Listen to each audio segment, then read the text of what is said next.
ভাবছিলাম মালদ্বীপের দালাল নিয়ে কিছু বলবো না, কিন্তু শেষমেশ না বলে পারতাছি না। নিরুপায় হইয়া এই কথাটা বললাম। কারণ কি জানেন, মালদ্বীপের দালাল নিয়ে আমি কথা বলতে চাই না এই কারণেই, মালদ্বীপের যে কয়টা দালাল আছে যদি তাদের রক্ত পরীক্ষা করি, অবশ্যই সেখানে জানোয়ারের রক্ত বেরোবে, সেখানে কোনো মানুষের রক্ত বাহির হবে না। কারণ মানুষের রক্ত যদি বাহির হইতো তাহলে একটা মানুষ হয়ে আর একটা মানুষের নিশ্চিত বিপদ। সে জানতেছে যে এখানে মালদ্বীপের যদি একটা প্রবাসী আনি তাহলে নিশ্চিত বিপদে পড়বে, মহাবিপদে পড়বে। তাই এই সামান্য বিপদ না, মহাবিপদে পড়বে। সেই মানুষটাকে কিভাবে আনবে বলেন? নয় একটা লোক আনলে ধরলাম 50,000 থেকে 1 লাখ টাকা ব্যবসা হয়, সে ব্যবসার জন্য তুই আরেকটা মানুষের এরকম চরম বিপদে কিভাবে ফেলাস?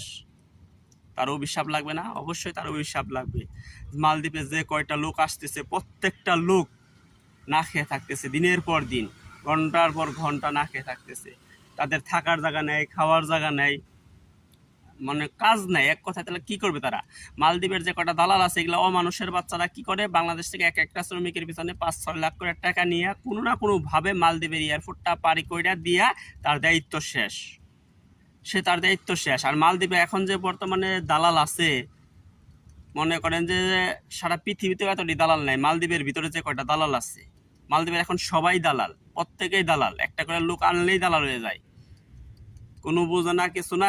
লোক আনার পরে তারে মনে করেন যে দায়িত্ব শেষ, 5-6 লাখ টাকা নিয়ে তার দায়িত্ব শেষ। তার এটা কাজও দিতে হয় না, তারে খাওয়ার ব্যবস্থাও করতে হয় না, তারে মোটামুটি যে একটা নিয়ম কানুন আছে সেগুলোও শেখানোর প্রয়োজন নেই। এই মালদ্বীপের দালালের বাচ্চারা, তোরা এখনো সময় আছে, ভালো হ।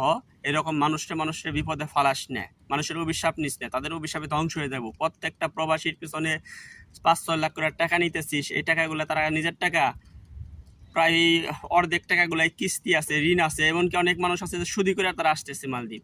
আর তোরা এগুলা কি করতেছিস? তাদেরকে এভাবে না মেরে একদম মেরে ফাল, তাও ভালো হবে।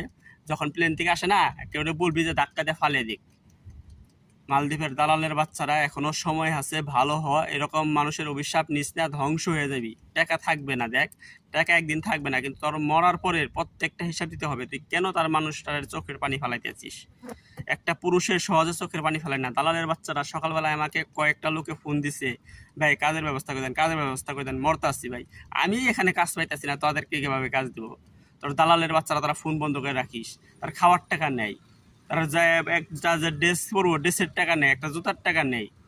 এখনো বলতেছি মালদ্বীপের দালালের বাচ্চারা, তোরা এরকম মানুষ মারা ব্যবসা বন্ধ কর, ভালো হবে। মানুষের অভিশাপ নিস না, তোর অভিশাপে ধ্বংস হয়ে যাবি বললাম।